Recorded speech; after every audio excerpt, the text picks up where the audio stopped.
Since New York became the epicenter of the U.S. coronavirus outbreak, Governor Andrew Cuomo has consistently been on TV with the state's response. That's inspired a little bit of FOMO in some Democrats, who are left with Joe Biden as the presumptive nominee. Tucker Carlson even mentioned last week that he believes Biden will not be the Democratic nominee, and the party would try to replace him with someone like Governor Cuomo. Joining us now via Skype is journalist Zaid Jilani, who covers politicians like Cuomo and does all the things. Great to see you, Zaid.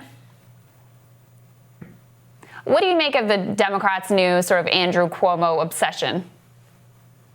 Look, I think there's a bit of buyer's remorse here in the sense that Biden was the default Democrat. He was somebody who was supposed to kind of represent the party establishment and also bring the party together. But his response in terms of what's happening with the viral crisis is more or less lackluster, whereas Cuomo is sort of out there every day kind of providing that voice that I think a lot of these same Democrats would like to see from Biden. So I think that's what we're seeing, kind of a sense of buyer's remorse in a sense that they can simply swap him out, which I don't really think they can at this point, although technically and legally they could. But I think that's just a matter of Biden's not being the man they thought that he would be, and they feel like a Cuomo-type figure is that person.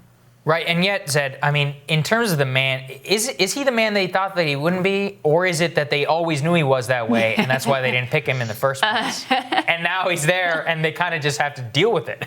What do you think? I mean, there is a bit of that in the sense that I think that for a while the Democratic establishment was thinking, well, maybe it will be Pete Buttigieg, maybe it will be this person, maybe it will be that person. The voters ended up settling on Biden. He had the strongest brand, the strongest connection, particularly to the Southern electorate, which is very important in the Democratic primary. And I think that pushed him ahead of everybody else. Meanwhile, Cuomo did not jump into the race, although he's been talked about as a presidential candidate for years. So, yeah, I do think that a lot of people in the Democratic Party, they want to see basically a standard bearer. They want someone presenting confidence and a voice. And I think Cuomo's been doing that. And that's why we're starting to see these rumors kind of pop up now. Do I see that actually happening in terms of him just being swapped out? Well, I think Biden would strongly resist anything like that, and his allies would as well. But you can certainly see why the chatter is happening when you look at how the two men are addressing the crisis. I mean, how could they pull that off? Like, how would that even work?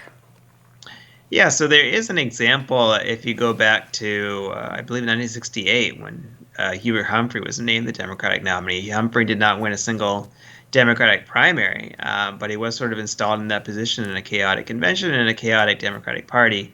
People have to remember that Democratic Party, the Republican Party, Green Party, Libertarians, whatever, they're private organizations. They're not in the Constitution. They're not government entities. I think after 2016, someone sued the DNC over an unfair process, and one of their lawyers said something like, well, we could have just, picked a name out of a hat or picked someone in the back room if we wanted to, right? Because it's a private organization. So theoretically, you could get to a Democratic convention and delegates could just choose somebody else if they wanted to. Of course, it would be against modern day norms. As I said, it's not something that's happened in decades. But it is something that's they're legally empowered to do if they wanted to, if they felt like Joe Biden either was, not physically fit, something was happening to him, let's say he got sick or something, or if Joe Biden withdrew. So, Zed, I mean, broadly about the Cuomo, this is something that Crystal has covered a little bit. Cuomo itself kind of is the perfect encapsulation of Biden's politics, not just the projected competence. What do you make of his record as the governor of New York and kind of what it would mean for him to take the helm? Yeah, so I lived in upstate New York or central New York when I was in grad school. And, I got to know sort of the Cuomo orbit a little bit in terms of understanding where they were politically. And I think, Cuomo is a sort of Democrat who sees himself as the ultimate pragmatist, who sees himself as above kind of like party and ideological brands. He was known for working fairly closely with Senate Republicans, state Senate Republicans in particular. And he takes a lot of pleasure, I think, in distancing himself from kind of activists on the political left, while also, I think, getting some of their priorities, at least through like on guns and to some extent the minimum wage. But I think that he's someone who sees himself proudly above politics sometimes, although it often comes with a very kind of steel-eyed and hard-nosed type of politics in and of itself, in the sense that he was known to be, quite iron-fisted in the way he was dealing with his political opponents. Several of his aides have actually been convicted on corruption-type charges. Albany, where he governs, is not known to be a gentle place. And I think in many ways he is the epitome of what Democratic establishment times wish Joe Biden was, and that he's someone who can kind of be a fixer for the party when it needs it. And the way that he's handled the left wing of the Democratic Party there, I think, is what they would really wish Biden could be doing.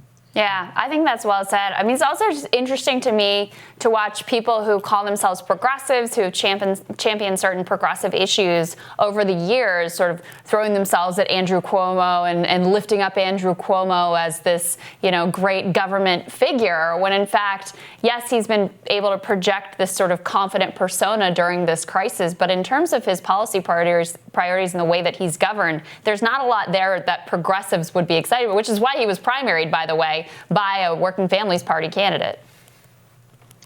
Yeah, and even within the spectrum of this crisis, I mean, I think he's done a reasonable job. But actually, he wasn't the governor that I think that was leading the most. I think you could argue that Gavin Newsom in California, as well as DeWine in Ohio, both were much quicker when it came to shutting down schools, when it came to imposing social distancing. I actually think that Cuomo and de Blasio, Cuomo kind of looks good in comparison to de Blasio, who was really dragging his feet towards the end there, and Cuomo's kind of playing off that.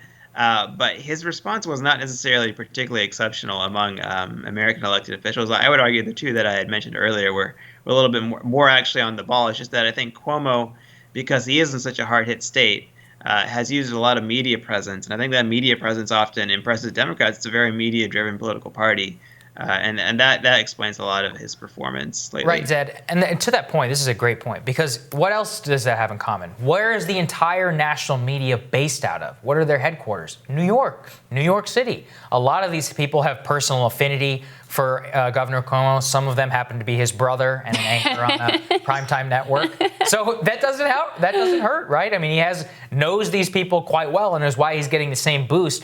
Whereas, as you say, I mean, in terms of politics, I don't think there's much distance between him and Gavin Newsom. But Gavin Newsom arguably did a far better job than Governor Cuomo. Yeah, that's why they have less of a problem in California right now than in New York.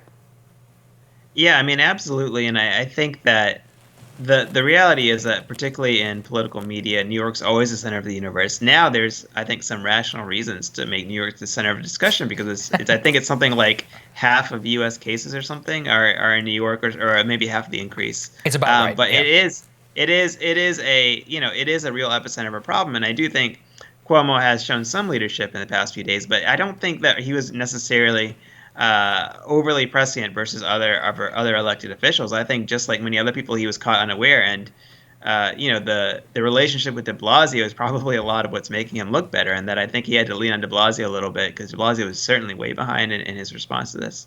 And Zed, let me ask you kind of a softball question. Do you think Joe Biden can reclaim that mantle of leadership? I mean, first, usually absent, he's struggled to formulate a coherent response and sort of grab that media attention that Democrats are really hungry for. Do you think he has a shot at pulling that off?